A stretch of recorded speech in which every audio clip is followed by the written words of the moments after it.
정형, 동주 형. 무슨 급한 일 있으세요? 다른 게 아니고 제가 꼭 부탁드리고 싶은 게 있는데 들어주겠어요? 동주 형, 무슨 부탁인데 그래요? 제가 졸업작품으로 준비하던 시집이 있습니다. 이 시집을 정형이 보관해 주었으면 해서요. 제가요? 그간 공들였던 이 작품들을 제게 맡기시겠다는 건가요? 물론 힘든 부탁인 줄 잘 압니다. 하지만 정형이라면 믿고 맡길 수 있을 것 같습니다. 일제의 검은 검열이 극에 달했던 일제강점기 말, 한글로 쓰인 한 권의 시집이 있었다. 그 시집을 받은 이의 이름은 정병욱. 윤동주는 그를 정형이라 불렀다. 5살의 나이차를 뛰어넘어 막역했던 두 사람. 윤동주의 원고를 세상에 내놓은 이가 바로 정병욱이다. 그 우정도 대단하고 또 우정과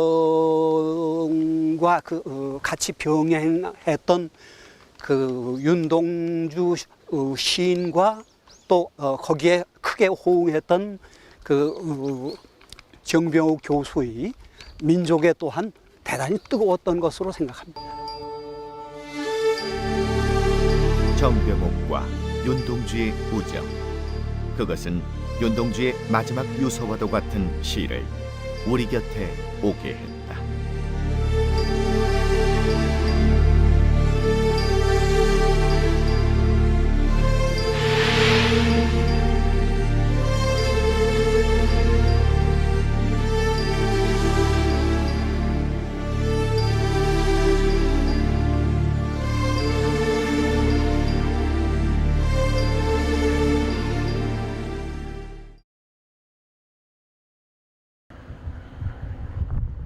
섬진강의 물길이 바다와 만나는 곳, 광양 망덕포구. 경상도와 전라도를 사이에 둔 이곳 섬진강 하구를 사람들은 섬호라 불렀다. 바로 이곳에 윤동주와 인연이 깊은 집 한 채가 있다.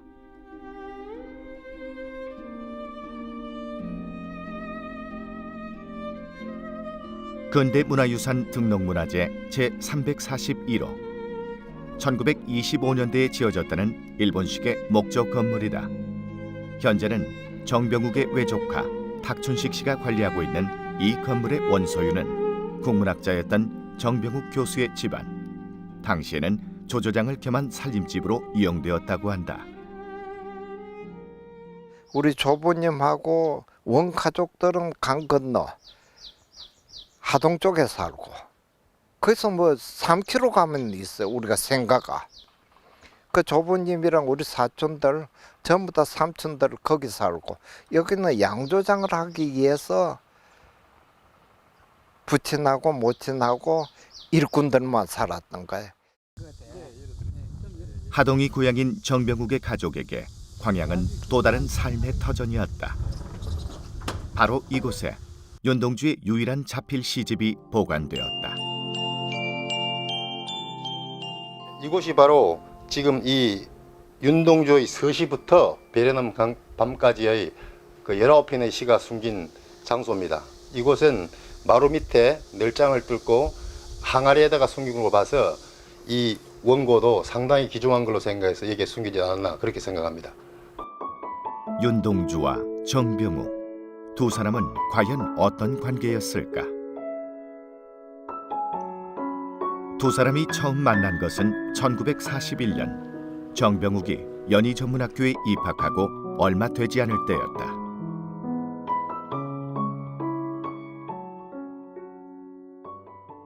학생 그 문해란에 그 뻐꾸기의 전설이라는 1학년 학생의 그 콘트가 나오니까 어느 국문학 선생님과 강의실에 와가지고 정병욱이가 누구냐 그렇게 물었대요. 그래, 너 오늘 조선일보 걸 봤다. 그러니까 학생들이 다 놀래가지고 있는데 그날 밤에 윤동주가 찾아와가지고 정병욱이 너 작품을 읽었다. 그러면서 둘이가 이제 처음으로 만났대요.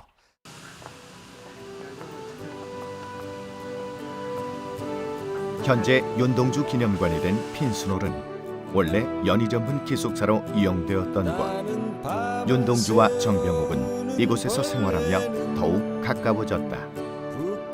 기숙사를 나와 종로 노상동 9번지에 하숙을 할 때도 두 사람은 함께였다. 하숙을 서울의 서대문 그 누상동하고 어디에서 두 번을 옮겨 다니면서 2년 동안 같이 하숙을 한 거예요. 그러니까 지금 서울의 윤동주의 산책길이 있죠. 거기에 이제 둘이가 같이 가고, 그래서 서점도 같이 가고, 책도 그래서 둘이가 비슷한 책이 많았던 것 같아요. 또 다른 고향, 별 해는 밤, 참외록 등 현재 남아있는 윤동주의 대표작 대부분이 서울 인왕산자락 두 사람이 머물던 하숙방에서 탄생했다고 전해진다. 동주는 시를 함부로 써서 원고지 위에서 고치는 일이 별로 없었다. 즉, 한 편의 시가 이루어지기까지는 몇 주일, 몇 달 동안을 마음속에서 고민하다가 한 번 종이 위에 옮기면 그것으로 완성되는 것이었다. 그것은 머릿속에서 완성된 시를 다만 원고지에 옮겨 적는 날이라고 생각할 때에야 비로소 수긍이 가는 일이다.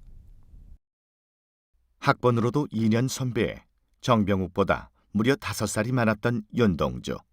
하지만 윤동주는 정병욱을 정형이라 칭하며 반말을 사용하지 않았다고 한다. 그만큼 정병욱에 대한 존중과 존경의 마음을 갖고 있었던 것이리라. 그 마음은 정병욱 역시 마찬가지였다. 1980년도에 나온 수필집인데 제일 첫머리가 윤동주에 대한 글들을 대여섯 편 모아놓은 것이고, 그거 중에는 이제 나의 아호 배경이라는 글도 있는데요. 그 내용이 이제 그 배경이 흰 그림자라는 말인데 시에 나오는 구절이고, 흰 그림자라는 시가 초간분에 실려 있습니다. 그 동주를 사모하고 그리워하는 정을 자기 호에도 담았고, 그렇게 한 글 내역을 글에다가 실은 것입니다. 1941년 일본 유학을 준비하던 윤동주는 평소 써두었던 19편의 시를 자필로 정리한 후 하늘과 바람과 별과 시라는 제목을 붙인다. 그가 손수 제본에 완성한 원고는 총 3권. 그리고 시집의 서문을 시로 적는다. 바로 서시다. 죽는 날까지 하늘을 우러러 한 점 부끄러움이 없기를 잎새에 이는 바람에도 나는 괴로워했다. 별을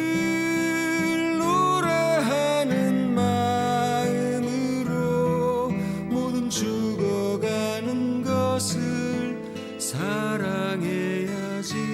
그리고 나한테 주어진 길을 걸어가야겠다.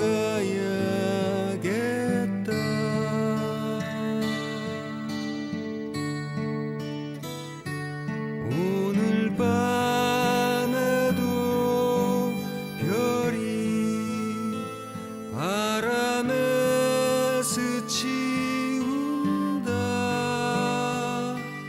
오늘 밤에도 별이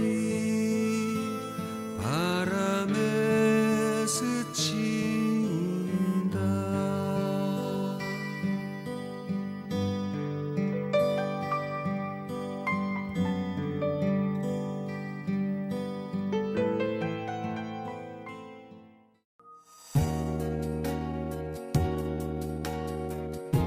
윤동주는 그중 한 권에 정병욱 형 앞에 윤동주 정이라고 쓴다.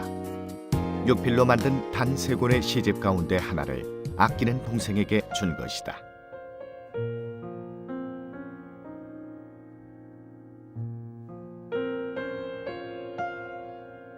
다른 한 고는 연희전문 문과 교수였던 이양하 선생에게 전한다.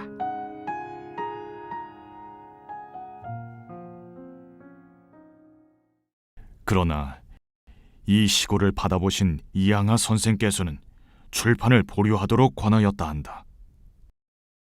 슬픈 족속, 또 다른 고향과 같은 작품들이 일본 관원의 검열에 통과될 수 없을 뿐 아니라 그의 신변에 위험이 따를 것이니 때를 기다리라고 하셨다는 것이다. 그러나 그는 결코 실망의 빛을 보이지 않았다. 선생의 충고는 당연한 것이었고 또 시집 출간을 서두를 필요도 없다고 생각했기 때문이었을 것이다.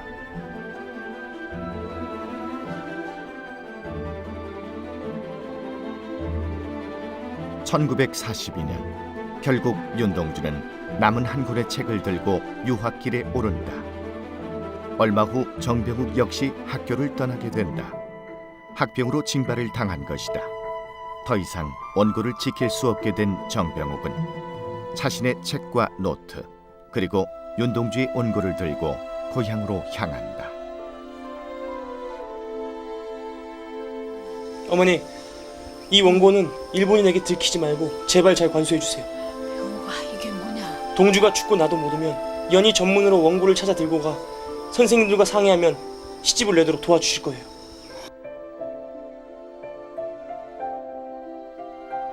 아들에게 원고를 받고 그것이 매우 중요한 물건임을 직감한 어머니.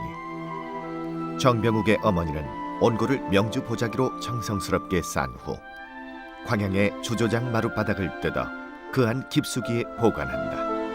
일제의 눈을 피하기 위해서였다.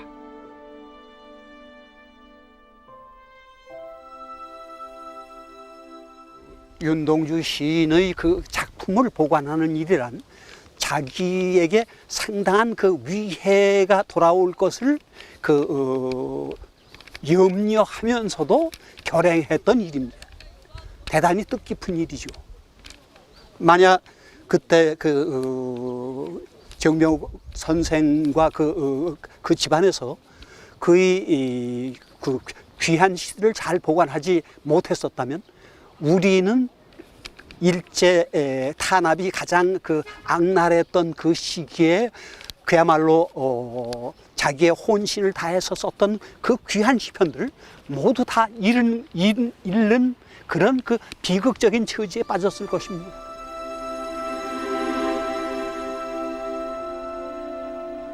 정병욱의 책과 노트 사이에 끼어있던 윤동주의 시집 원고.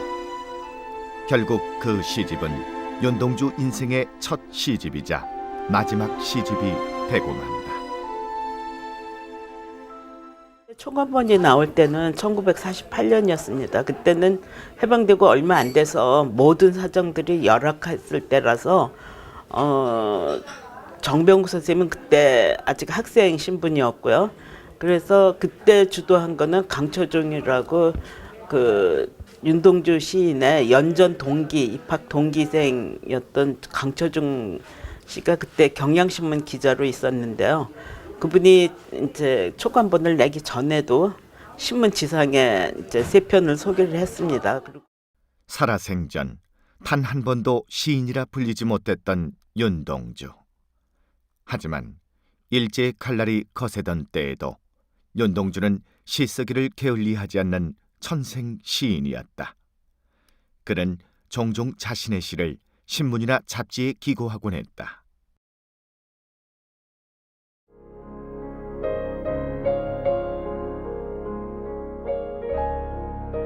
(1942년) 일본 유학길에 오르기 전 윤동주는 자신이 쓴 4편의 시를 연희전문 기숙사 룸메이트였던 강처중에게 맡긴다.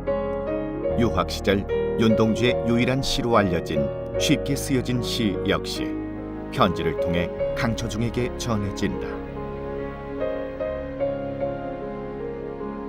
강처중은 윤동주의 시집을 들고 당시 경향신문 주관으로 있던 시인 정지용을 찾아간다. 시집의 맨 첫머리에 올릴 시를 골라달라 청하기 위해서였다. 윤동주의 시를 받아든 정지용은 고민에 빠진다. 40대 중반의 나이에 당대 최고 권위를 누리던 시인. 그의 노래도 윤동주의 시는 쉽게 보아넘길 수 없는 것들이었다. 고심 끝에 택한 시는 윤동주가 가장 마지막에 쓴 것으로 추정되는 작품 쉽게 쓰여진 시였다.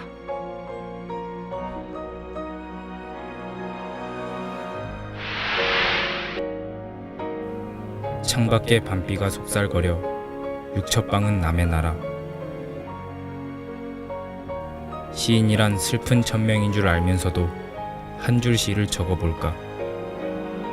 땀내와 사랑내 포근히 풍긴 보내주신 학비 봉투를 받아 대학 노트를 끼고 늙은 교수의 강의 들으러 간다. 생각해보면 어린 때 동무들 하나둘 죄다 잃어버리고 나는 무얼 바라 나는 다만 홀로 침전하는 것일까. 인생은 살기 어렵다는데 시가 이렇게 쉽게 쓰여지는 것은 부끄러운 일이다.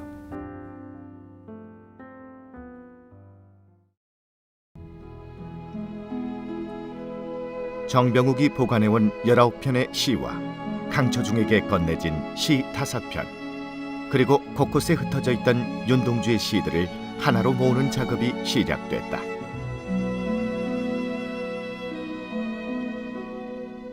(1948년 1월) 윤동주의 유고작 31편이 담긴 시집 하늘과 바람과 별과 시가 세상에 소개된다.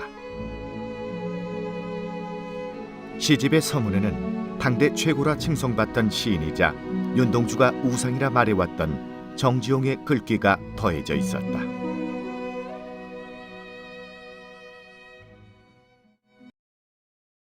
청년 윤동주는 뼈가 강하였던 것이리라. 그렇기에 일적에게 살을 내던지고 뼈를 차지한 것이 아니었던가.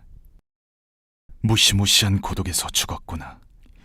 29세가 되도록 시도 발표해 본 적이 없이 무명 윤동주가 부끄럽지 않고 슬프고 아름답기 한이 없는 시를 남기지 않았나. 시와 시인은 원래 이러한 것이다.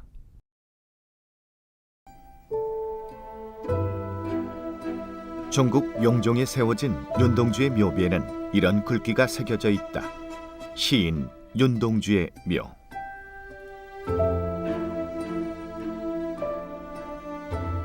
정병욱이 보관했던 윤동주의 시집을 본 조부와 부친이 그를 시인이라 칭한 것이다. 살아생전 윤동주는 우리말에 대한 애정이 남달랐다고 전해진다. 1942년 8월 일본 유학 중 방학을 이용해 고향집에 다니러 왔을 때 그는 동생들에게 이런 당부를 했다고 한다. 우리말 인쇄물이 앞으로 사라질 것이니 무엇이나 심지어 악보까지 사서 모아라. 그런 그였기에 일본 유학을 위해 어쩔 수 없이 선택해야 했던 창씨 계명은 크나큰 아픔이었을 것이다. 계명 후 몹시도 괴로워했다는 윤동주.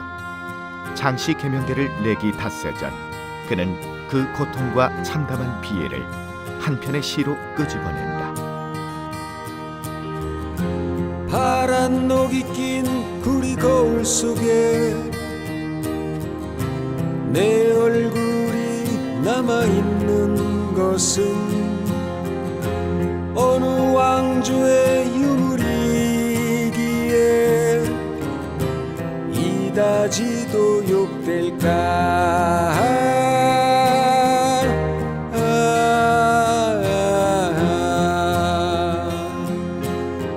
나는 나의 자매의 글을 한 줄에 줄이자 한 줄에 줄이자 만 24년 1개월을 무슨 기쁨을 알아 살아왔던가. 그 시기를 밝혀주는 큰 빛나는 존재죠. 우리가 지금 그 암길에 윤동주 시인과 그의 시가 또 그의 삶이 없었다고 하면은 정말 캄캄한 상황인데요. 그 윤동주 시인은 시로서도 정말 그 우리 민족에 큰 기여를 했지만 그 맑고 청정한 삶으로서도 우리에게 이런 시인이 있다라고 인류 앞에 내놓을 수 있을 만큼 자랑스러운 시인이라서 그 시대를 밝혀주는 큰 등불이라고 생각을 합니다. 서시 윤동주. 죽는 날까지 하늘을 우러러 한 점 부끄러움이 없기를. 잎새에 있는 바람에도 나는 괴로워했다. 별을 노래하는 마음으로 모든 죽어가는 것을 사랑해야지. 그리고 나한테 주어진 길을 걸어가야겠다. 오늘 밤에도 별이 바람에 스치운다.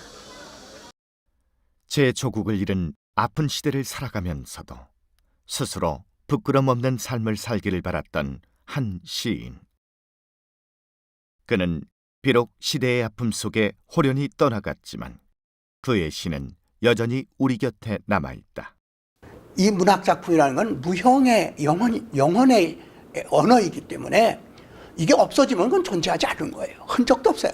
이렇게 한 작가의 뛰어난 그 작가 뒤에는 그에 못지않는 그 작가의 분신이라고 할 수 있고 그 작품을 작가보다도 어느 의미에서는 더 잘 알고 있는 그러한 사람들이 제2의 창작가라고도 할 수 있는 사람들이 세계 도처에 있는데 우리나라에서는 드물게도 정병욱 선생님이 그 첫 손을 꼽히시는 분이고 서울대학의 훌륭한 교수로서 국문학의 기초를 닦으신 분이기 때문에 충분히 그런 그 뒷이야기가 아니라도 윤동주 선생을 뺀다 하더라도 기념할 만한 분이거든요.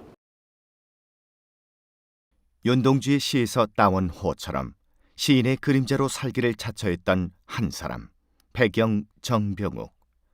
그는 평생 국문학자로서 한 길을 걸었다. 선생이 떠나고 30여 년의 세월이 흐른 지금까지도 그의 손때 묻은 책장을 버리지 못하고 있다는 제자. 이 방에서 정병욱 선생님의 흔적을 찾아볼 수 있는 물건이 이 책장인데요. 이 책장은 연건동 캠퍼스에서 가지고 온 책장입니다. 그러니까 이 선생님께서 이 책장을 쓰신 것은 아마 한 30년 되시는 것 같고 그 뒤로 지금까지 한 30년 계속해서 이 연구실을 빛내주고 있는 그런 책장입니다. 저는 물론이고 이 방을 찾아주는 제자들은 그래도 이 책장에 있기 때문에 정병욱 선생님을 기억하고 또 그 사모하고 있는 그런 책장이라고 할 수 있겠습니다. 정병욱, 그는 존경받는 스승이었다. 한국고전문학연구와 판소리, 한글 연구 등 우리나라 국문학 발전에 지대한 공헌을 한 국문학 2세대의 대표주자 배경 정병욱. 지난 1997년 정병욱 선생의 15주기를 즈음해 서울대 교수들을 비롯한 그의 제자들은 스승의 학문과 가르침을 되새기기 위해 9권의 전집을 기획한다. 우리나라 국문학사의 길이 남을 그의 발자취가 얼마나 큰 것인지를 확인시켜주는 대목이다. 옛날에 그 서재 연구로서의 주석, 훈거 주석에 끝났던 것을 문학적 감동을 주는 감상, 문학적 하나의 구조로서 현대와 고전의 벽을 트고 하나의 똑같은 문학 작품으로서 오늘 읽는 사람에게도 외국문학과 마찬가지로 현대 장르와 고전이라는 벽을 무너뜨린 하나의 발굴자죠. 자신을 향한 긍정적인 평가조차도 그에겐 스스로를 낮추어야 할 이유가 되었던 학자 정병욱. 그런 정병욱에겐 평생을 두고 잊지 못한 한 사람이 있었다. 윤동주였다. 1978년도에 외솔상 학술부문상을 타셨습니다. 그 상금을 모두 연세대학교에 윤동주 장학금으로 기탁을 하셨습니다. 당시에 선친 말씀이 이런 상금은 날 위해서 내가 잘했다고 주는 게 아니라 다 그 문학과 그 국문학을 위해서 잘 쓰라고 주신 그런 그 상금이니까 이런 것은 그런 쪽으로 환원을 해야 된다라고 하시면서 전액을 기탁을 하셨습니다. 하지만 정병욱은 자신의 입을 통해 윤동주라는 이름 석자를 허투루 내뱉은 적이 없었다. 정병욱이 윤동주와의 추억을 되새기고 그를 그리워하는 방법은 오로지 글뿐이었다. 내가 동주를 처음 만난 것은 1940년 연희 전문학교 기숙사에서였다. 오똑하게 솟은 콧날, 부리부리한 눈망울, 한 일자로 굳게 담은 입. 그는 한마디로 미남이었다.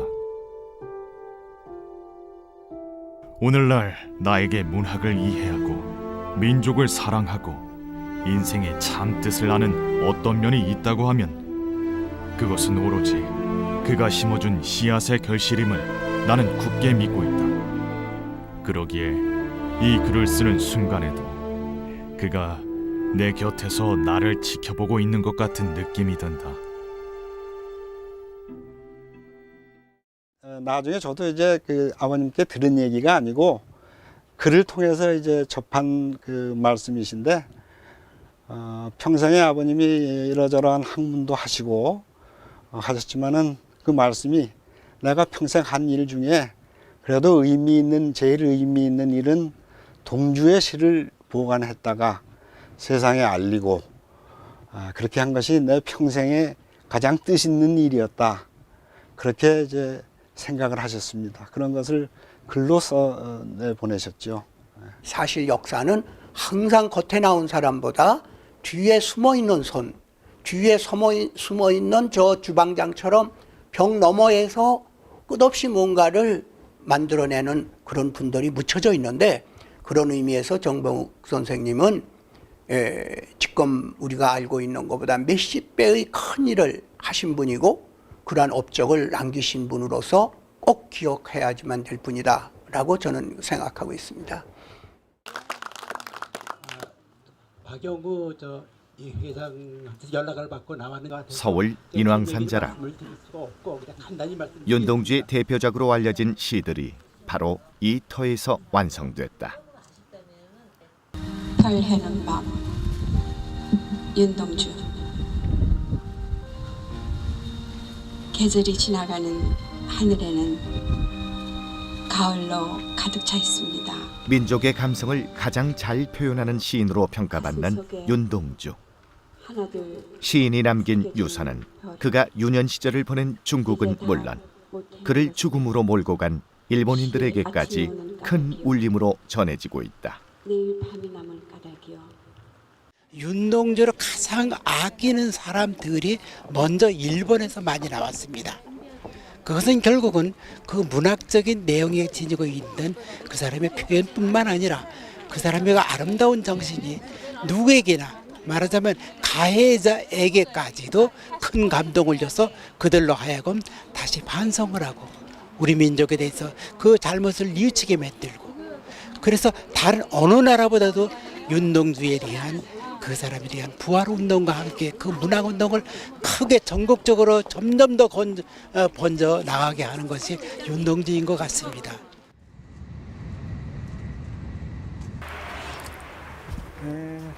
윤동주의 릿교대 후배인 평범한 주부 아마누마 리츠코 씨. 그녀가 윤동주란 조선의 시인을 처음 알게 된 것은 지금으로부터 24년 전 일본의 한 수필집에 실린 서시 등을 접하면서부터였다. 윤동주 시인의友人のチョンビョクさんが詩を3冊の中の1冊を大切にしていたので、今この詩が残ったというふうに聞いています。初めてこのユン・トンジュの詩を読んでから、もう本当にその詩に心を打たれて、純粋で若々しくて、そして汚れがなくてという、それからずっとユン・トンジュの詩については心の中に詰まりました。たくさん取り上げてくれたのでびっくりしました。 그때부터 그녀는 윤동주와 그의 시에 대해 공부하기 시작했다. 윤동주가 교토 도시샤 대학에 가기 전 자신의 모교인 리교대에서 유학을 했다는 사실도 알게 되었고, 일본에서 쓴 쉽게 쓰여진 시 속 늙은 교수가 그녀의 대학 은사에 부친이라는 것도 확인할 수 있었다. 자신이 처한 시대를 고뇌하며 살았을 시인 윤동주. 그녀는 그 뼈아픈 역사 속에서 탄생한 그의 시들을 알리고 싶은 마음에 뜻밖의 계획을 세우게 된다. 바로 윤동주의 대표작 25편을 일본어와 한국어 낭송 CD로 만드는 작업이었다. 韓国語に興味を持ち始めてから元の原詞と韓国語の音と日本語の翻訳とで両方でどうしても聞きたいという気持ちが大きくなりました。それでこの CD を作ろうと思いました。 立교대 동문이기도 한 남편 아마누마 스미오 씨가 마침 음반 회사의 대표로 있을 때였다고 한다. 2007년 남편의 도움으로 낭독 CD 제작이 시작됐다. 표지 디자인은 일본인 화백이, 일본어 낭독은 일본 연극 배우가 맡았다.立교대학 교목이었던 유시경 씨가 한국어 낭독을 책임져 주었다. 별을 노래하는 마음으로 모든 죽어간 것을 사랑해야지. 일본어와 한국어 두 언어로 만들어진 최초의 CD다. CD 라벨에 써진 하나란 글자는 일본어로 꽃이란 뜻이다. 한 점 부끄러움이 없기를. それからもう一つこの中に花と書いたのは韓国と日本と両方の大地から栄養を吸って未来に日韓の間に本当にいい花が咲くということを心から期待してこの CD が少しでもそういうことになったらとても嬉しいと思っています。 앨범 판매로 생겨난 수익금은 아마누마의 모교이자 시인이 처음 유학했던立교대학의 윤동주 장학 사업에 기부되고 있다. 立教大学では詩人ユン・ドンジュ先生を記念し2010年にユン・ドンジュ国際交流奨学金を設立しました。これまでで32名の留学生がこの奨学金をもらっており、その留学生たちが日韓交流の礎となることを願っております。 일본立교대학교에서는 매년 한일 캠프를 진행해 오고 있다. 2001년부터 시작해 올해로 벌써 13년째다. 이 캠프를 통해 한국이란 나라에 관심을 갖게 되었다는立교대 학생들. 그들은 윤동주에 대해 얼마나 알고 있을까? 僕は全然知らないですね。今までこの会で紹介されるまで全然知らなかったですね。ユン・ドンジュについては今まで名前も聞いたことなくて全然知らないんですけど、韓国で一番有名な詩人ということでこれから韓国に行くにあたってこの詩人のことを学んでいきたいなと思います。 올해 한일 캠프에선 윤동주의 삶과 문학을 소개하는 특별한 강의가 마련됐다. 강사로 나선 이는 윤동주 연구가로 유명한 야나기하라 씨다. で時間が1時間半ぐらいしかないのでユン・ドンジュの生涯をちょっとうまくご説明できるかどうか分かりませんけれども少しでもね皆さんに知っていただけたらと思っています。 현재 일본 대부분의 교실과 강의실에선 일제강점기의 역사를 배제시키고 있는 상황. 야나기하라 씨의 윤동주 알리기는 그래서 더 특별하다. 일본인 시인이 쓴 윤동주 관련 에세이를 읽고 시인의 발자취를 쫓게 되었다는 야나기하라 씨. 윤동주의立교대 5년 후배이기도 한 그녀가 한국어를 배우고 시인을 연구하기 시작한 지도 어느새 20년의 세월이 흘렀다. ユン・ドンジュ詩人の詩が、今残っているのが130前後なんですけど、その詩の多くがチョン・ビョンウク先生とかカン・チョジュン先生とかそれから妹さんによって運ばれてきたんですね、南の方に。でほとんどの詩が奇跡的に残った詩だと思うんですね。そのカン・チョジュン先生やチョン・ビョンウク先生のその友情とそれからそういう危険な状況の中でもその原稿を保管するというそういう献身的なその行為がなければ今に残らなかったわけですよね。だからその友情に支えられた奇跡の詩集だと私は思っています。 윤동주 시인이 후쿠오카 형무소에서 죽음을 맞았다는 얘기에 가슴 아팠다는 야나키하라 씨. 과연 윤동주의 무엇이 이 일본인의 마음을 그토록 요동치게 한 것일까? ユンドンジュ詩人の詩を通してユンドンジュ詩人がその若くて獄死されたというようなそういう過去の真実をユンドンジュ詩人の詩を通して学ぶというか私もそうなんですけど過去のにあったことを知らなくはないんですが本当に痛みとして受け取るということが私たちにはなかなかなくてただそのユンドンジュ詩人を通してそれをユンドンジュ詩人の生涯を見つめるということでもっとその痛みが強く伝わってくる過去の真実をなるべく正しく知りたいというように思うようになるんですね。 태평양 전쟁이 한창이던 1943년 초여름 토시샤 대학생이었던 윤동주는 귀국을 앞두고 교토 우지강으로 소풍을 나온다. 그리고 친구들의 청에 의해 노래 한 곡을 부르게 된다. 아리랑이었다.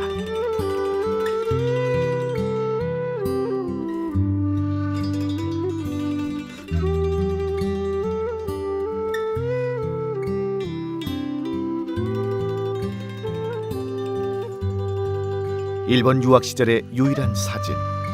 윤동주 생의 마지막 모습일지도 모를 그 속에서 그는 평화로워 보이기까지 하다. 윤동주는 우리 도시아 대학의 선배고 제가 그래서 제일 교포 2세로서 민족 의식을 가지게 된 하나의 큰 사람입니다. 그래서 그 윤동주 알고서 그래서 이 시비 건립 운동을 하유 과정에서 자기의 민족 신도지 그런 게 크게 영향을 준 사람입니다. 윤동주 그분은 제일 한국인 사람 한 속에서 남쪽이나 북쪽이나 상관없이 우리를 다 묶고 세워주는 그런 큰 존재입니다. 큰 심적인 존재라고 생각할 수 있습니다. 윤동주가 떠나고 50년 후 토시샤 대학에는 시인의 기일에 맞춰 시비가 세워졌다. 캠퍼스 안에 세워진 최초의 개인 시비였다. 윤동주의 두 번째 시비가 세워진 건 그로부터 11년 후 그의 기숙사였던 교토의 조형예술대학 영상학부 옆 시비에서도 매년 추모 행사가 이어지고 있다.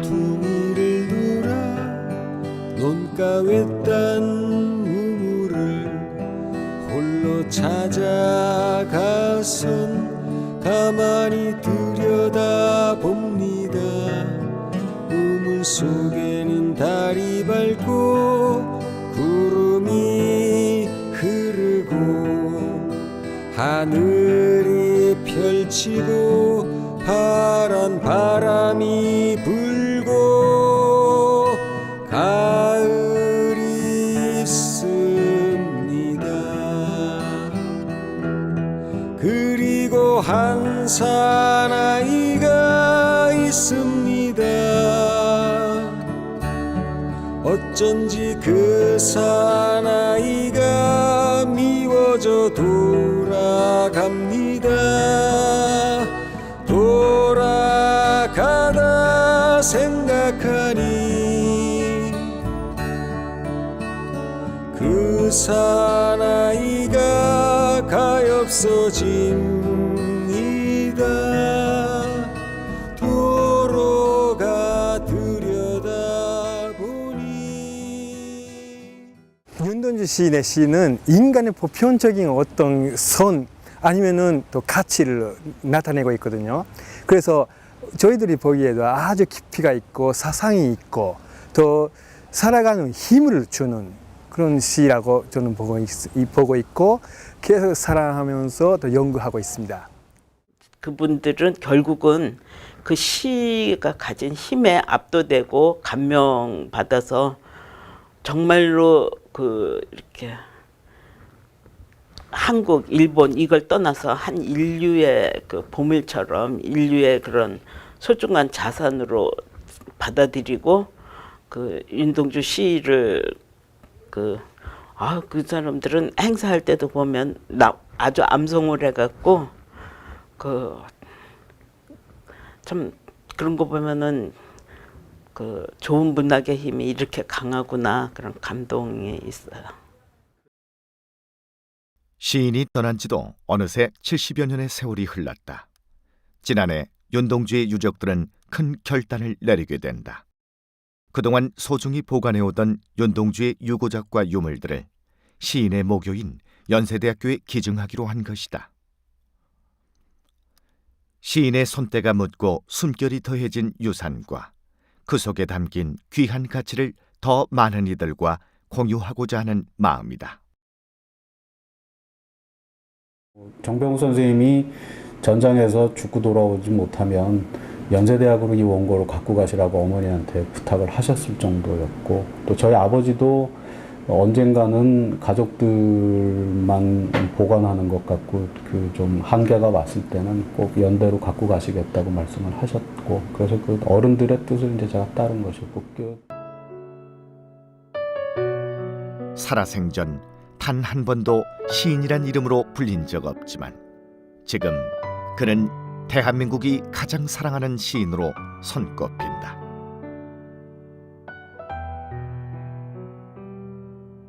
영영 묻혀버렸을지 모를, 어쩌면 세상에 존재하지 못했을 한 권의 시집.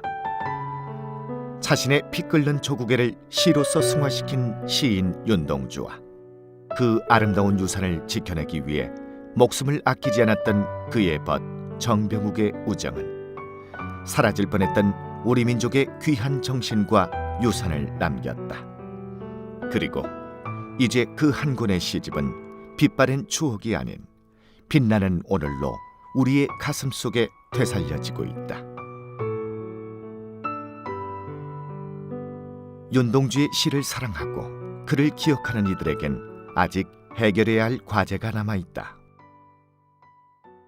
최후의 사진이라고 생각을 했었던 집안의 사진 이후에 체포되기 전에 일본 그 클래스메이트들하고 소풍 가서 찍은 사진이 발견이 또 되고, 또 스크랩북이 고향에서 또 나타나고, 그런 걸로 봐서 어딘가에 그 유품 또 보시던 책 원고들이 좀 찾아달라고 이렇게 손짓을 하고 있지 않을까, 우리가 그거를 못 보고 있는 거 아닐까. 그래서 많은 분들이 관심을 가지고 찾아보면 또 우리들 눈에 띌 수 있다라는 그런 기대를 항상 가지고 있습니다. 황양과 하동이 맞닿은 섬진강의 물길은 예나 지금이나 변함이 없다. 외적의 침입을 망봤다 하여 붙여졌다는 이름 망덕. 바로 그곳에서 우리 글로 쓰인 소중한 시집 한 권이 일제의 눈을 피해 지켜졌다. 윤동주와 정병욱, 두 사람의 정신을 지켜가는 것은 이제 우리 후손들의 몫이다.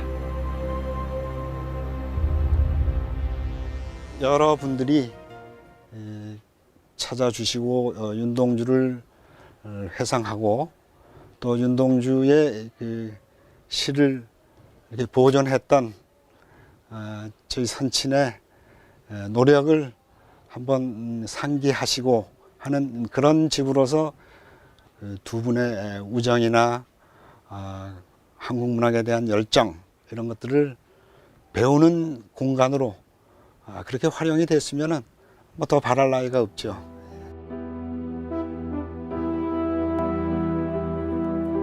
나는 무엇인지 그리워 이 많은 별빛이 내린 언덕 위에 내 이름자를 써보고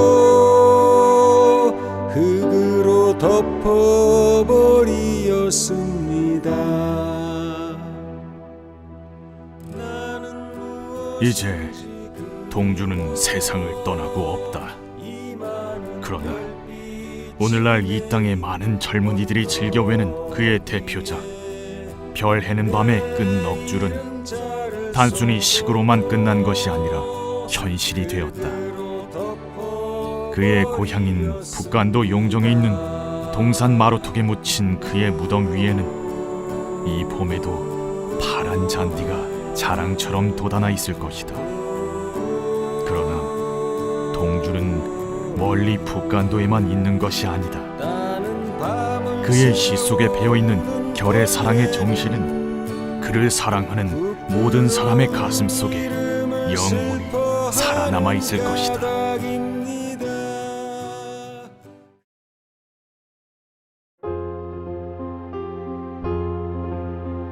흰 수건이 검은 머리를 두르고 흰 고무신이 거친 발에 걸리우다 흰 수건이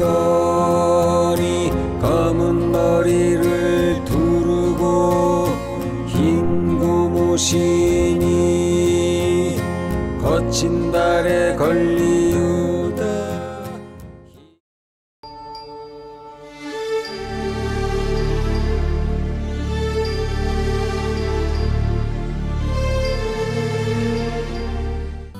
그가 손수 제본에 완성한 원고는 총 3권. 그리고 시집의 서문을 시로 정난다. 바로 서시다. 죽는 날까지 하늘을 우러러 한 점 부끄럼이 없기를 잎새에 이는 바람에도 나는 괴로워했다. 별을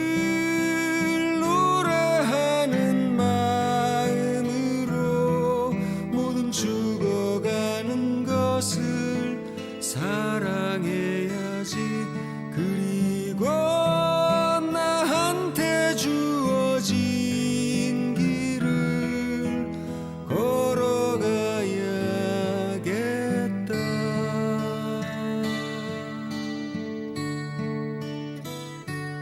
오늘 밤에도 별이 바람에 스치운다. 오늘 밤에도 별이 바람에 스치운다.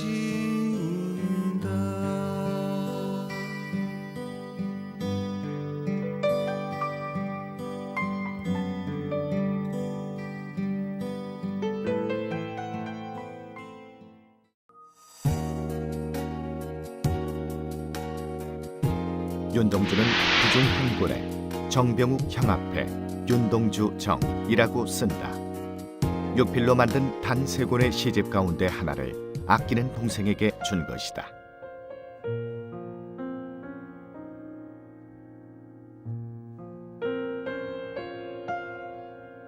다른 한 권은 연희전문 문과 교수였던 이양하 선생에게 전한다.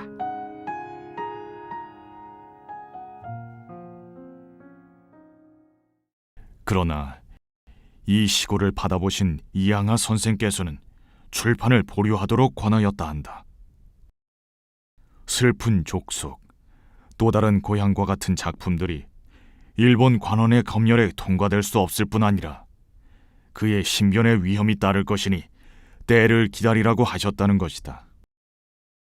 그러나 그는 결코 실망의 빛을 보이지 않았다.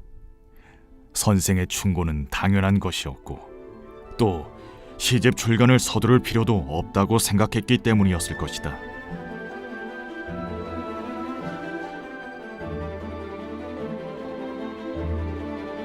(1942년) 결국 윤동주는 남은 한 권의 책을 들고 유학길에 오른다.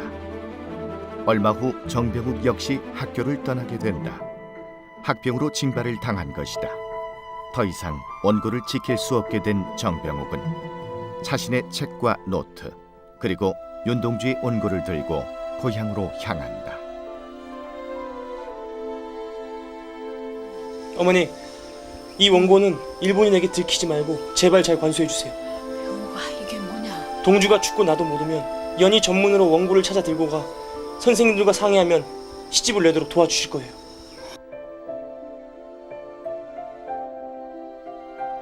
아들에게 원고를 받고 그것이 매우 중요한 물건임을 직감한 어머니. 정병욱의 어머니는 원고를 명주 보자기로 정성스럽게 싼 후 광양의 주조장 마룻바닥을 뜯어 그 안 깊숙이에 보관한다. 일제의 눈을 피하기 위해서였다.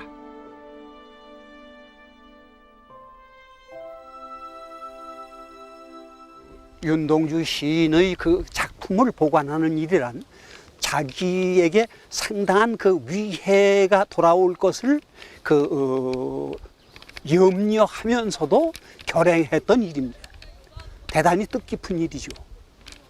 만약 그때 정병욱 선생과 그 집안에서 그의 그 귀한 시를 잘 보관하지 못했었다면 우리는 일제 탄압이 가장 그 악랄했던 그 시기에 그야말로 자기의 혼신을 다해서 썼던 그 귀한 시편들을 모두 다 잃는 그런 그 비극적인 처지에 빠졌을 것입니다.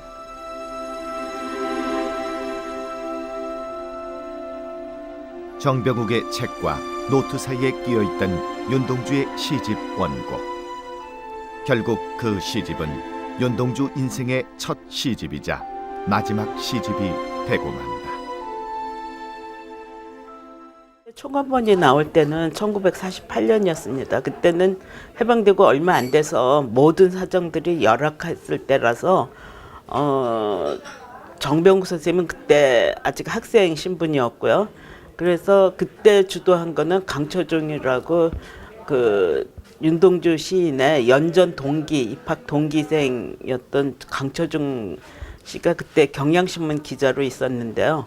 그분이 이제 초간본을 내기 전에도 신문 지상에 이제 3편을 소개를 했습니다. 살아생전 단 한 번도 시인이라 불리지 못했던 윤동주. 하지만 일제의 칼날이 거세던 때에도 윤동주는 시쓰기를 게을리하지 않는 천생 시인이었다. 그는 종종 자신의 시를 신문이나 잡지에 기고하곤 했다.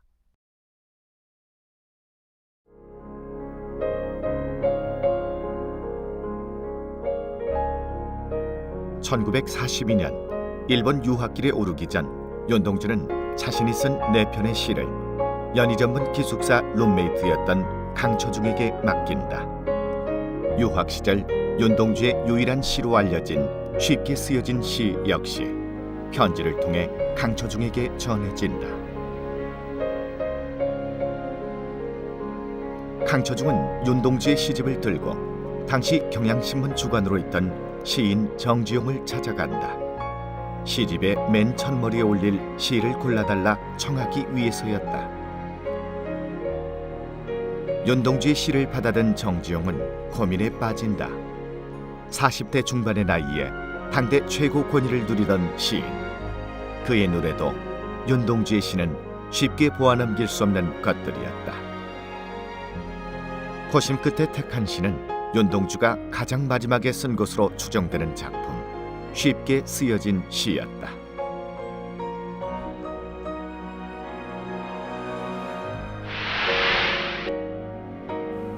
창밖에 밤비가 속살거려 육첩방은 남의 나라. 시인이란 슬픈 천명인 줄 알면서도 한 줄 시를 적어볼까. 땀내와 사랑내 포근이 풍긴 보내주신 학비 봉투를 받아 대학 노트를 끼고 늙은 교수의 강의 들으러 간다.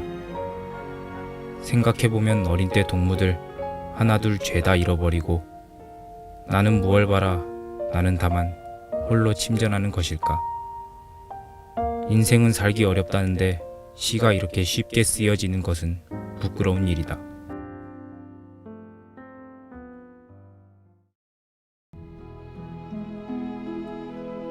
정병욱이 보관해온 19편의 시와 강처중에게 건네진 시 5편, 그리고 곳곳에 흩어져 있던 윤동주의 시들을 하나로 모으는 작업이 시작됐다.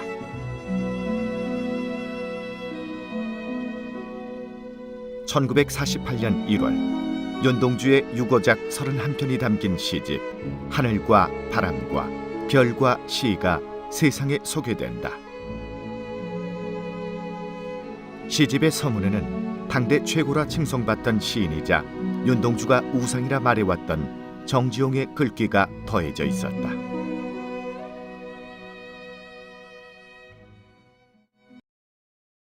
청년 윤동주는 뼈가 강하였던 것이리라. 그렇기에 일적에게 살을 내던지고 뼈를 차지한 것이 아니었던가. 무시무시한 고독에서 죽었구나. 29세가 되도록 시도 발표해 본 적이 없이 무명 윤동주가 부끄럽지 않고 슬프고 아름답기 한이 없는 시를 남기지 않았나. 시와 시인은 원래 이러한 것이다.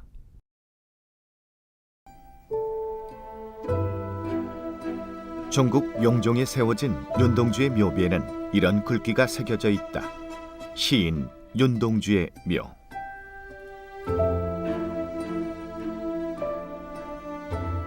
정병욱이 보관했던 윤동주의 시집을 본 조부와 부친이 그를 시인이라 칭한 것이다. 살아생전 윤동주는 우리말에 대한 애정이 남달랐다고 전해진다. 1942년 8월 일본 유학 중 방학을 이용해 고향집에 다니러 왔을 때 그는 동생들에게 이런 당부를 했다고 한다. 우리말 인쇄물이 앞으로 사라질 것이니 무엇이나 심지어 악보까지 사서 모아라.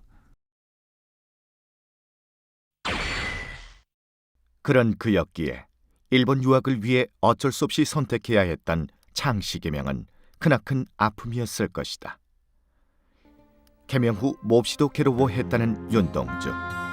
창씨 계명계를 내기 닷새 전 그는 그 고통과 참담한 비애를 한 편의 시로 끄집어낸다. 파란 녹이 낀 구리 거울 속에 내 얼굴이 남아있는 것은 어느 왕조의 유물이기에 이다지도 욕될까.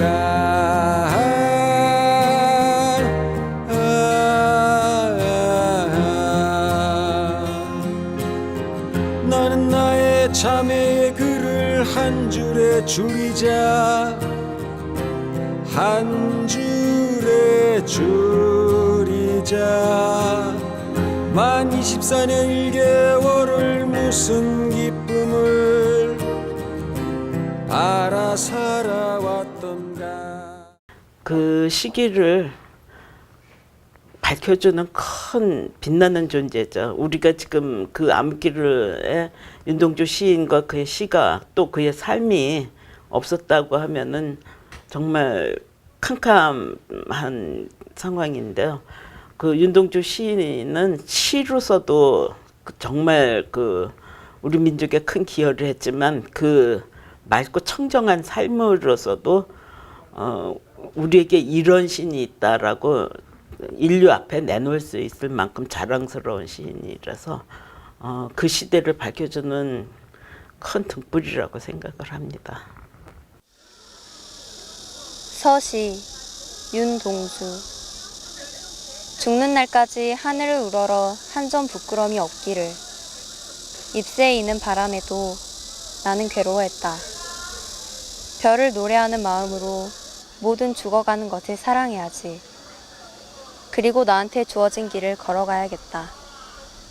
오늘 밤에도 별이 바람에 스치운다. 제 조국을 잃은 아픈 시대를 살아가면서도 스스로 부끄럼 없는 삶을 살기를 바랐던 한 시인. 그는 비록 시대의 아픔 속에 호련히 떠나갔지만 그의 시는 여전히 우리 곁에 남아있다. 이 문학작품이라는 건 무형의 영혼의 언어이기 때문에 이게 없어지면 그건 존재하지 않은 거예요. 흔적도 없어요.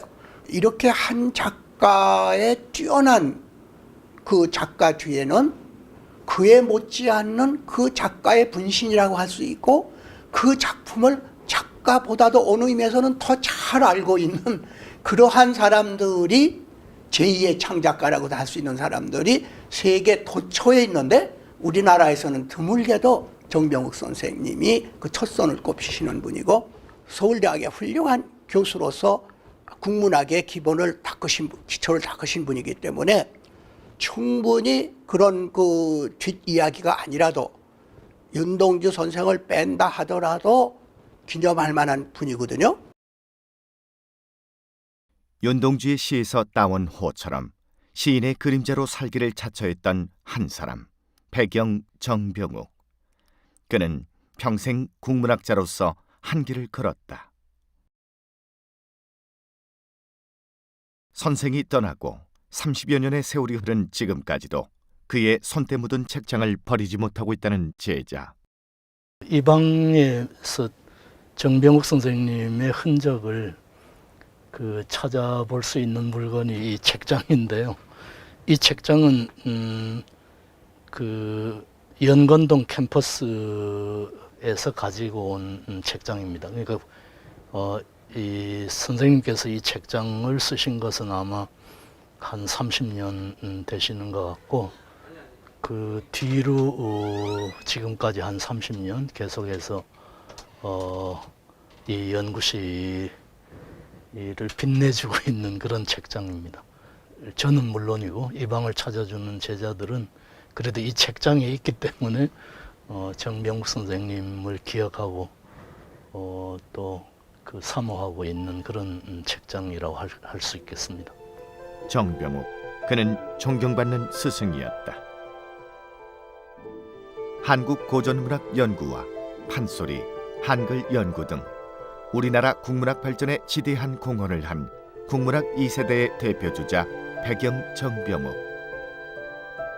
지난 1997년 정병욱 선생의 15주기를 즈음해 서울대 교수들을 비롯한 그의 제자들은 스승의 학문과 가르침을 되새기기 위해 9권의 전집을 기획한다. 우리나라 국문학사의 길이 남을 그의 발자취가 얼마나 큰 것인지를 확인시켜주는 대목이다.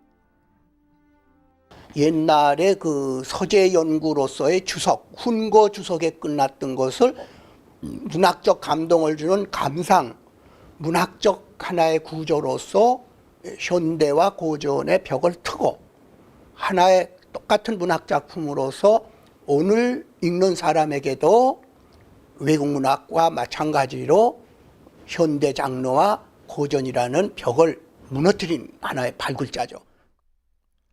자신을 향한 긍정적인 평가조차도 그에겐 스스로를 낮추어야 할 이유가 되었던 학자 정병욱. 그런 정병욱에겐 평생을 두고 잊지 못한 한 사람이 있었다. 윤동주였다.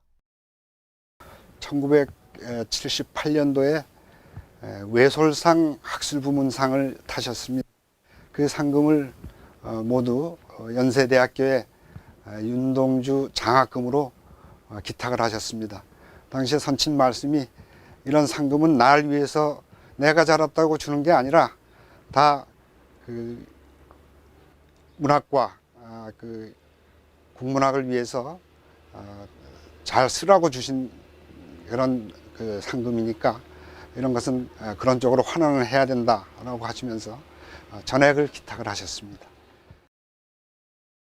하지만 정병욱은 자신의 입을 통해 윤동주라는 이름 석자를 허투루 내뱉은 적이 없었다. 정병욱이 윤동주와의 추억을 되새기고 그를 그리워하는 방법은 오로지 글뿐이었다. 내가 동주를 처음 만난 것은 1940년 연희 전문학교 기숙사에서였다. 오똑하게 솟은 콧날, 부리부리한 눈망울, 한 일자로 굳게 담은 입. 그는 한마디로 미남이었다. 오늘날 나에게 문학을 이해하고 민족을 사랑하고 인생의 참뜻을 아는 어떤 면이 있다고 하면 그것은 오로지 그가 심어준 씨앗의 결실임을 나는 굳게 믿고 있다. 그러기에 이 글을 쓰는 순간에도 그가 내 곁에서 나를 지켜보고 있는 것 같은 느낌이 든다.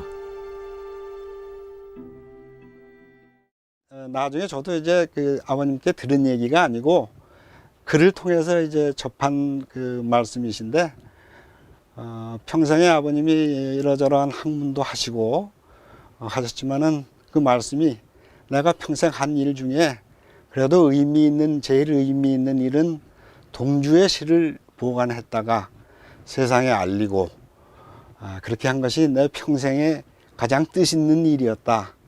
그렇게 이제 생각을 하셨습니다. 그런 것을 글로 써 보내셨죠.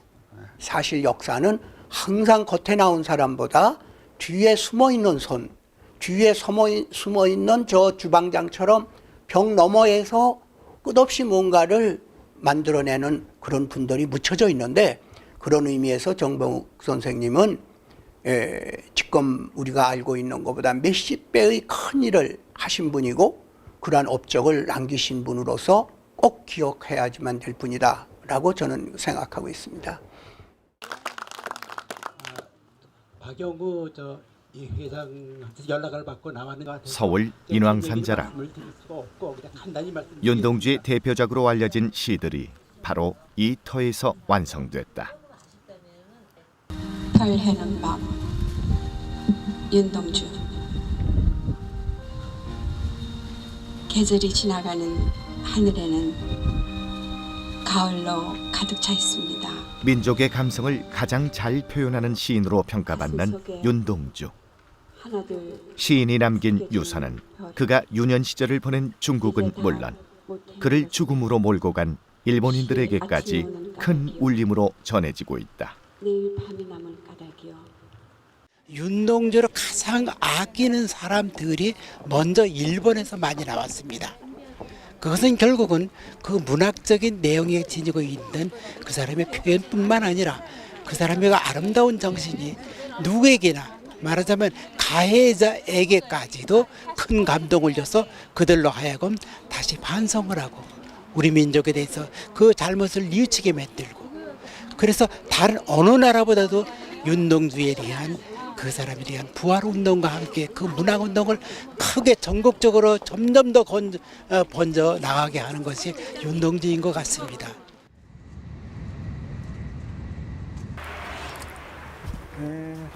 윤동주의 릿교대 후배인 평범한 주부 아마누마 리츠코 씨.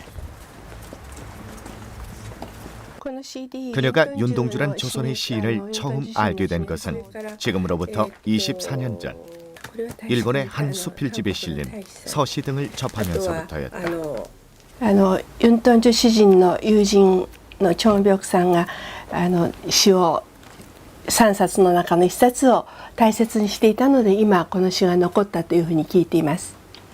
初めてこのユントンジュの詩を読んでから、もう本当にその詩に心を打たれて、純粋で若々しくて、そして汚れがなくてという、それからずっとユントンジュの詩については心の中に詰まりました。たくさん取り上げてくれたのでびっくりしました。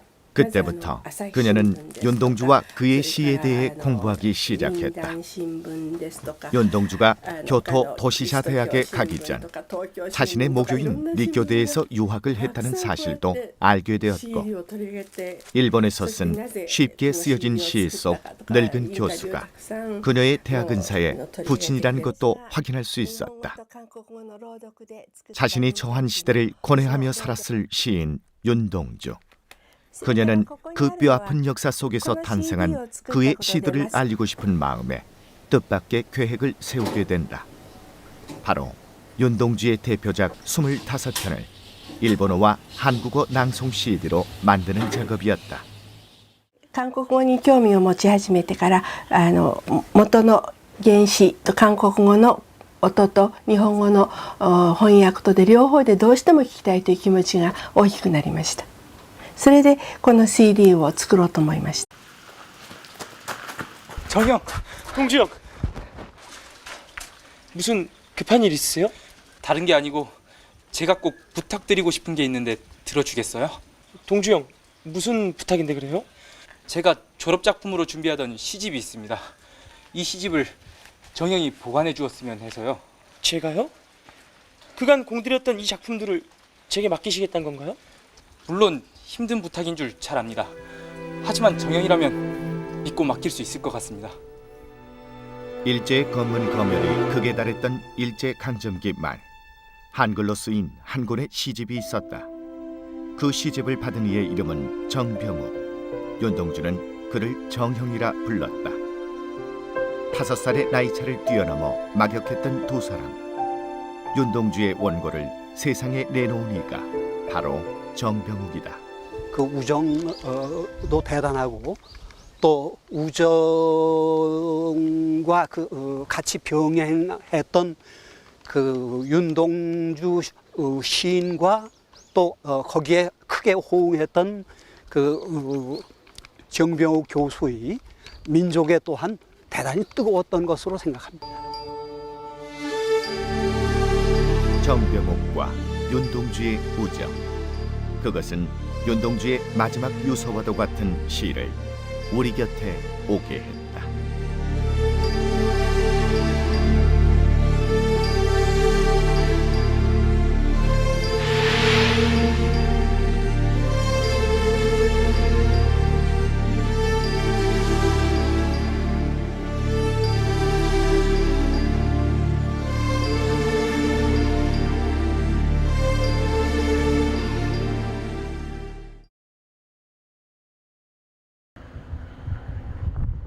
섬진강의 물길이 바다와 만나는 곳, 광양 망덕포구. 경상도와 전라도를 사이에 둔 이곳 섬진강 하구를 사람들은 섬호라 불렀다. 바로 이곳에 윤동주와 인연이 깊은 집 한 채가 있다.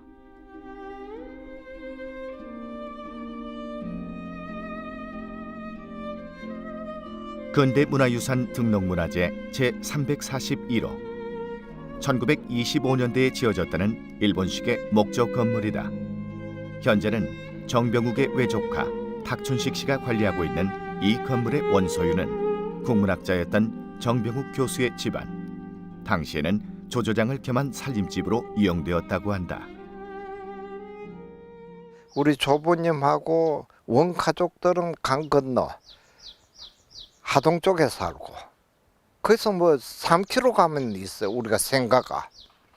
그 조부님이랑 우리 사촌들 전부 다 삼촌들 거기 살고, 여기는 양조장을 하기 위해서 부친하고 모친하고 일꾼들만 살았던 거예요. 하동이 고향인 정병욱의 가족에게 광양은 또 다른 삶의 터전이었다. 바로 이곳에 윤동주의 유일한 자필 시집이 보관되었다. 이곳이 바로 지금 이 윤동주의 서시부터 베레남 밤까지의 그 19편의 시가 숨긴 장소입니다. 이곳은 마루 밑에 널장을 뚫고 항아리에다가 숨긴 걸 봐서 이 원고도 상당히 귀중한 걸로 생각해서 여기에 숨기지 않았나 그렇게 생각합니다. 윤동주와 정병욱, 두 사람은 과연 어떤 관계였을까?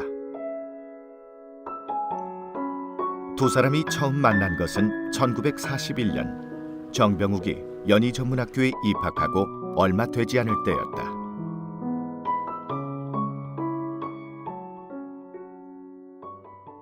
학생 그 문해란에 그 뻐꾸기의 전설이라는 1학년 학생의 그 콘트가 나오니까 어느 국문학 선생님과 강의실에 와가지고 정병욱이가 누구냐 그렇게 물었대요. 그래, 너 오늘 조선일보 걸 봤다. 그러니까 학생들이 다 놀래가지고 있는데 그날 밤에 윤동주가 찾아와가지고 정병욱이 너 작품을 읽었다. 그러면서 둘이가 이제 처음으로 만났대요.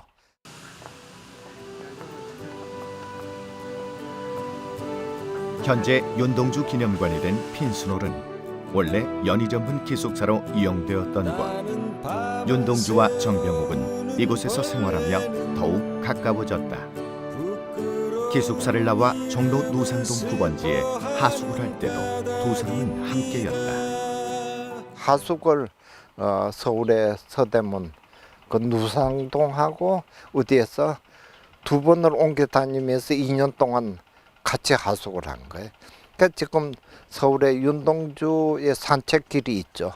거기에 이제 둘이가 같이 가고, 그래서 서점도 같이 가고, 책도 그래서 둘이가 비슷한 책이 만났던 것 같아요.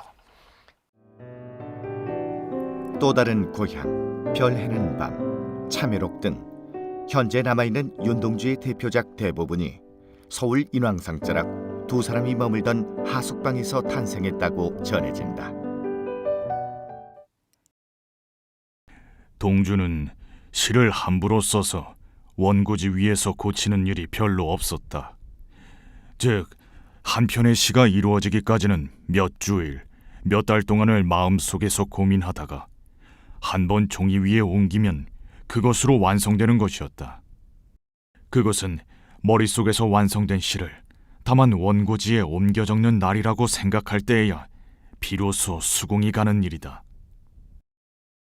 학번으로도 2년 선배에 정병욱보다 무려 5살이 많았던 윤동주. 하지만 윤동주는 정병욱을 정형이라 칭하며 반말을 사용하지 않았다고 한다. 그만큼 정병욱에 대한 존중과 존경의 마음을 갖고 있었던 것이리라. 그 마음은 정병욱 역시 마찬가지였다. 1980년도에 나온 수필집인데 제일 첫머리가 윤동주에 대한 글들을 대여섯 편 모아놓은 것이고, 그거 중에는 이제 나의 아호 배경이라는 글도 있는데요. 그 내용인지 그 배경이 흰 그림자라는 말인데 시에 나오는 구절이고, 흰 그림자라는 시가 초간분에 실려 있습니다. 그 동주를 사모하고 그리워하는 정을 자기 호에도 담았고, 그렇게 한 글 내역을 글에다가 실은 것입니다. 1941년 일본 유학을 준비하던 윤동주는 평소 써두었던 19편의 시를 자필로 정리한 후 하늘과 바람과 별과 시라는 제목을 붙인다.立교대 동문이기도 한 남편 아마누마 스미오 씨가 마침 음반회사의 대표로 있을 때였다고 한다. 2007년 남편의 도움으로 낭독 CD 제작이 시작됐다. 표지 디자인은 일본인 화백이, 일본어 낭독은 일본 연극 배우가 맡았다.立교대학 교목이었던 유시경 씨가 한국어 낭독을 책임져 주었다. 별을 노래하는 마음으로 모든 죽어간 것을 사랑해야지. 일본어와 한국어 두 언어로 만들어진 최초의 CD다. CD 라벨에 써진 하나란 글자는 일본어로 꽃이란 뜻이다. 한 점 부끄러움이 없기를. それからもう一つこの中に花と書いたのは韓国と日本と両方の大地から栄養を吸って未来に3日の間に本当にいい花が咲くということを心から期待してこの CD が少しでもそういうことになったらとても嬉しいと思っています。 앨범 판매로 생겨난 수익금은 아마누마의 모교이자 시인이 처음 유학했던立교대학의 윤동주 장학 사업에 기부되고 있다. 立教大学では詩人ユンドンジュ先生を記念し2010年にユンドンジュ国際交流奨学金を設立しました。これまでで32名の留学生がこの奨学金をもらっており、その留学生たちが日韓交流の礎となることを願っております。 일본立교대학교에서는 매년 한일 캠프를 진행하고 있다. 2001년부터 시작해 올해로 벌써 13년째다.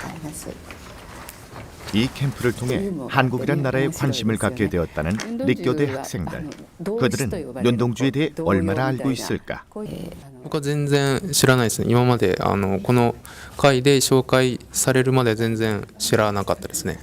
ユンドンジュについては今まで名前も聞いたことなくて全然知らないんですけど、韓国で一番有名な詩人ということで、これから韓国に行くにあたってこの詩人のことを学んでいきたいなと思います。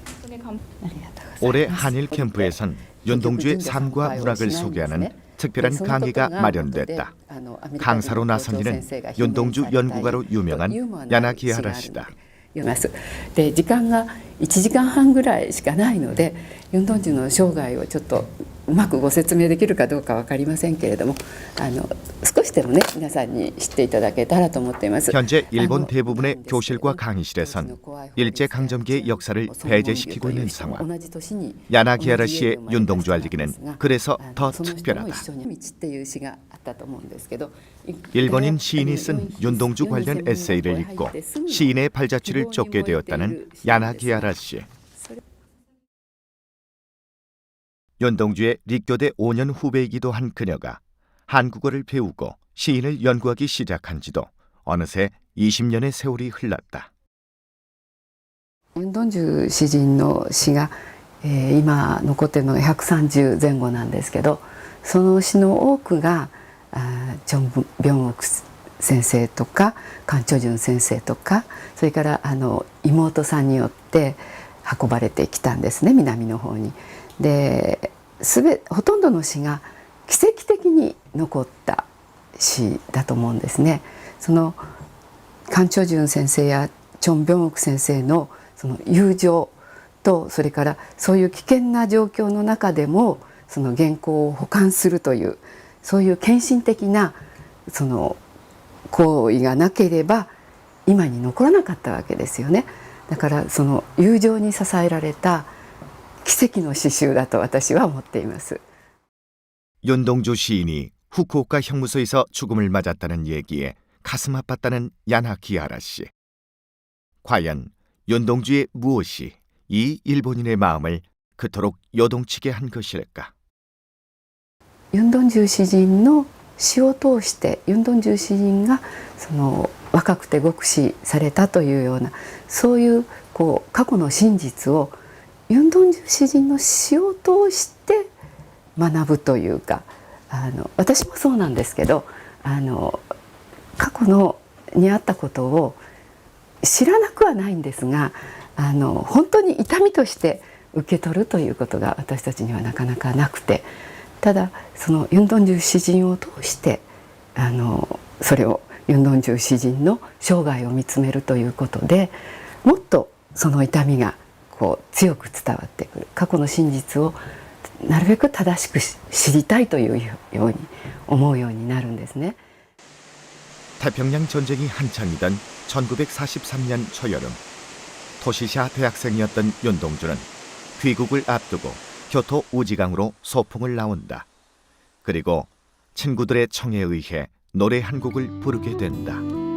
아리랑이었다.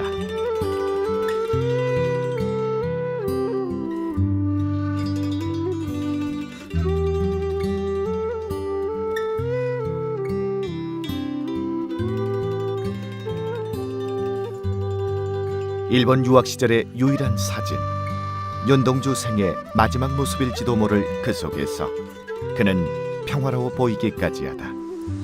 윤동주는 우리 도시아 대학의 선배고 제가 그래서 제일 교포 2세로서 민족 의식을 가지게 된 하나의 큰 사람입니다.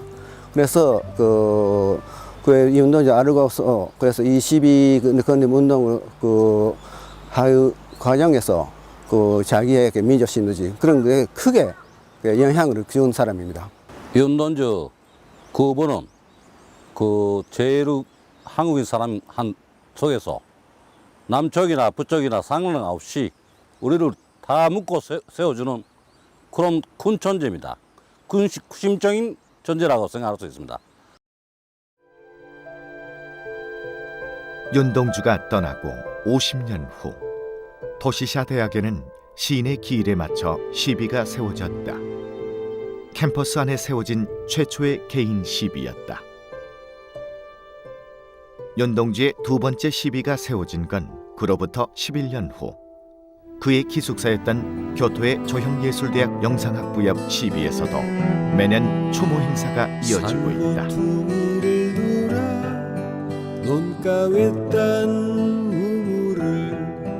홀로 찾아가선 가만히 들여다봅니다.